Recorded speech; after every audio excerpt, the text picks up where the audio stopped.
Well, first of all, overall, we see a lot of growth. So we see tremendous growth, both in guaranteed private marketplaces, but also in automatic guaranteed. Um, Both are happening, of course, because publishers and agencies and buyers in general, of course, brands as well, want to automate the workflow and want to optimize it and save money, of course. Where do you see programmatic going over the next 5 years or so? Well, I think we're really looking at the beginning of nothing less but a revolution in the display space. Not only the display space, but also going forward in other media even, including radio and TV. Where today, if you look at the United States, the display advertising space, probably 1/6 of that today is automated in some way, shape, or form. But 5 years from now, it's going to be more like 2/3 of it are going to be automated in some way. So we're going to go from a world where most of the advertising is going to be processed manually, more or less, or very automated, very limited ways, to a world where the vast majority of it is going to be automated. So there's going to be a tremendous change in the industry, tremendous change in the way that we work within this industry. And of course, there's also tremendous upside for all players in this space, be it vendors, be it publishers, be it advertisers, be it agencies. What opportunities does programmatic bring to publishers that employ it? Well, for publishers, well, here's the thing. Publishers today are anxious about adopting programmatic. And the reason why they are is because they don't know what's going to happen to their business if they do.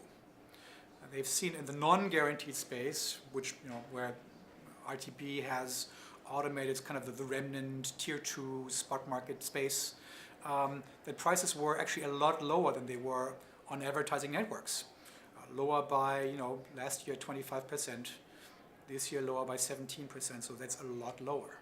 So the revenue yield was much lower than it was before in traditional sales or in advertising network sales. So for all they know, it's a new thing in the guaranteed space as well, in the brand campaign space as well.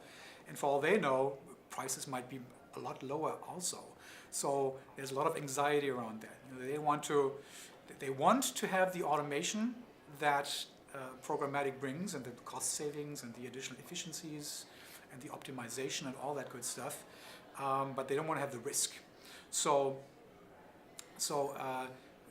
currently we're in a situation where the vendors like PubMatic are offering products that give them exactly that, where there is automation, but there is not the risk of pouring out the baby with the bathwater, and then all of a sudden your revenue yield is lower by 20%. That's not good business. So it's just it's baby steps, and then eventually it's going to be a more and more open process, I think. Good. What advice would you give a publisher right now about programmatic? Well, if there's really only one way. You have to ride that wave rather than try to stem the tide. Because if you try that, you're just gonna get very, very wet, and you're gonna be potential risk is that you're going to be relegated to a lower tier of the business. We've already seen it with companies like Yahoo, where they're really struggling to even keep sales up. Now, of course, it's also because they don't have a strong mobile business, and there's a lot of business in mobile now. But it's also because Yahoo is trying to sell something that agencies want less and less, namely non-programmatic sales. And so you really have to stick your toe in the water at least, gather experience, work it out. There's products and services now that allow you to do that step by step. You don't have to jump all in. You can really try to ease yourself into the programmatic space and then figure it out in your own time. Great, thank you for your time. Thank you.